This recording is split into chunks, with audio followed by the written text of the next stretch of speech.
办了10几张的卡，拆东墙补西墙，拆东墙补西墙，就一直拆。你反正可能现在一点都还不出来了。我还不了的，也不想跟他这样熬了，就选择还是离了。离了以后，把孩子送回东北，安排好了之后，我又重新的回到广东去打拼，从头再来了，你等于从头再来，没有办法。那时候你几岁啊？那时候我30岁了。哦，30岁了。我在一个香港老板公司，从一个1300块钱的业务员开始做起，做了1年多吧，然后就慢慢的就升到了销售经理，然后每个月就按时的给家里寄生活费。那大姐，你之后的话应该是挺顺利的呀，那怎么到现在50多岁又负债了呢？在香港老板公司做销售经理做了6年多，也赚到一点钱，积累了一点点财富吧。在我女儿小学3年级的时候，然后家里就出事了。就是家道中落了，就是我父亲就一场意外，因为当时我父亲看着我离婚了，一个人带俩孩子，对，怕我受罪，然后就承包了一个鱼塘，然后当时老父亲就在鱼塘里出了意外就走了。哦，提到这些事情，伤心啊，挺难受的。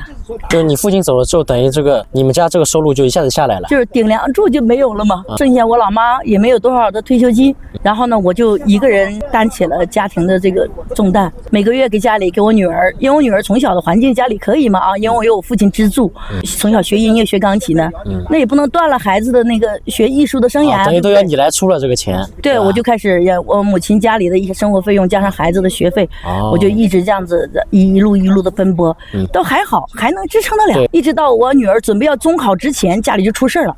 又出事了。当时我弟弟打电话来嘛，就说姐你得回来了，说咱妈就是一直在咳嗽，老是咳，然后去医院去检查之后，然后医生就说不太好，就是那个肺的不好的病，知道吧？知道啊。然后就这样子，我当时就着急了呀，我人在广东，在那边打拼，每个月都最起码的在广东那边的收入能够支撑家里的这些开销，对，而且我的人脉关系都在广东，没办法了，我当时就把在广东的那些人脉关系就全部都抛开，然后凑了一点钱，我就回到东北，走上了带着我老妈去看病的这样的一个路程。人走了，钱也没了。